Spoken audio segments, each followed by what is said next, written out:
වර්තමානයේ දැකිය හැකි පරිවෘත්තීය රෝගාවස්ථාවක් ආසියාතික රටවල වැඩිවමින් පවතින බව සෞඛ්‍ය වාර්තා ගෙනහැර දක්වලා තියෙනවා. ආයුර්වේදයේ වාතජ ප්‍රමේහ රෝගයක් ලෙසටයි මේ රෝගය විස්තර කරන්නේ. ආහාරමය සහ ඇවතුම් පැවතුම් වල තියෙන වෙනස්කම් මෙම රෝගයට හේතු වන බවත්, එසේම මෙම රෝගය සඳහා ජානමය සම්බන්ධතාවයක්. එනම් මව හෝ පියා දියවැඩියාවෙන් පෙළෙන විට ඔවුන්ගේ දරුවන් කෙරෙහි මෙම රෝගය ඇතිවීමේ ප්‍රවණතාවයක් පවතින බවත්, අධික සීනි ආහාර, පිටි බහුල ආහාර, තෙල් බහුල ආහාර ප්‍රමාණය ඉක්මවා ගැනීමත් මෙම රෝගයට හේතු වන බව ආයුර්වේදයේ විස්තර කරලා තියෙනවා. ආයුර්වේදයේ විශේෂයෙන්ම කතා කරනවා වකුගඩු ආශ්‍රිත රෝග ඇති වූ කල්හි එම රෝග ගැන විශේෂ සැලකිල්ලක් දක්වලා ඒ පිළිබඳව ප්‍රතිකාර කරගත යුතු බව. මන්ද කල්යාමේදී මෙම රෝග දියවැඩියා රෝගයට පත්විය හැකි බව ඔවුන් දක්වනවා. මේ නිසා මෙම රෝගය ගැන සුදුසු වෛද්‍ය ප්‍රතිකාර ලබා ගැනීම අත්‍යවශ්‍ය වෙනවා. අද කතා කිරීමට අදහස් කරන්නේ දියවැඩියාව සහ හෘද රෝග සම්බන්ධවයි. ප්‍රධානම දියවැඩියා රෝගීන්ට හෘද රෝග ඇතිවීමේ ප්‍රවණතාවය වැඩි. එයට හේතුව ලේවල සීනි ඉහළ යාමත්, කොලෙස්ටරෝල් මට්ටම ඉහළ යාමත් හෘද මාංශයට විවිධ බලපෑම් එල්ල කිරීම නිසායි. ආයුර්වේදයේ හෘදය ප්‍රධාන රසස්ථානයක් ලෙසටයි විස්තර කරලා තියෙන්නේ.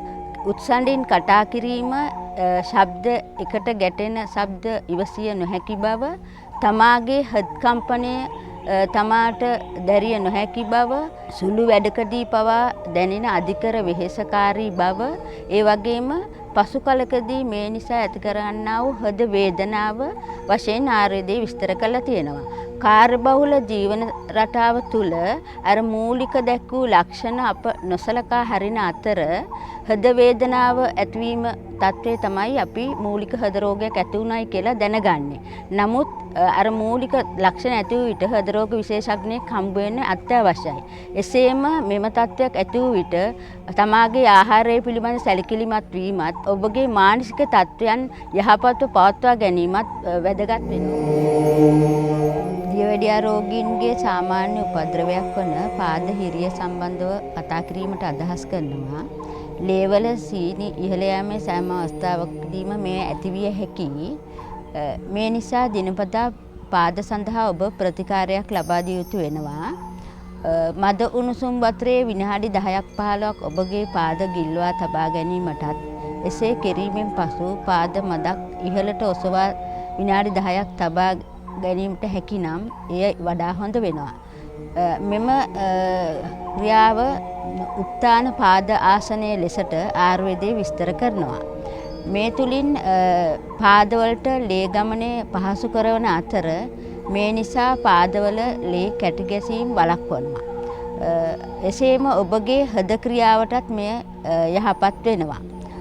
පාදවල හොඳ රුධිර සංසරණයක් පවතින විට පාදවල තුවාල ඇති වූ විට ඉක්තා ඉක්මනින් සුව කරගත හැකියි.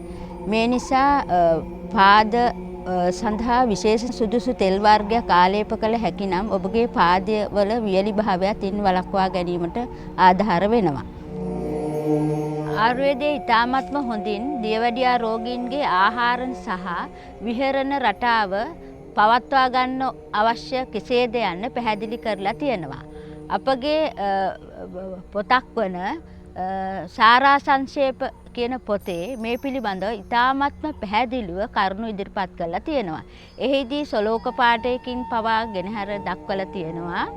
ව්‍යායාම තමයි ඉතාමත්ම අවශ්‍ය දියවැඩියා රෝගීන්ට.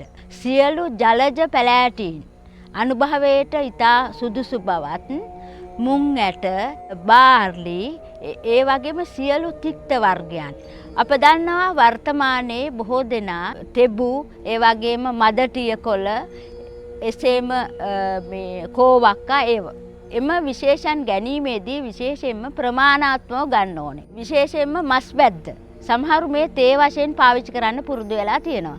මෙය ගැනීමේදී දිනකට වරක් හෝ දෙවරක් ඔබ ගන්න ඕනේ. පළතුරු වශයෙන් peer ඉතාමත්ම හොඳ දියවැඩියා පාලනය කරන්න පුළුවන්. මේ දේවල් වවාගෙන ඔබට ලබාගත හැකි නම් ඔබ හොඳට දියවැඩියා පාලනය කරගන්න පුළුවන්කම ලැබෙනවා.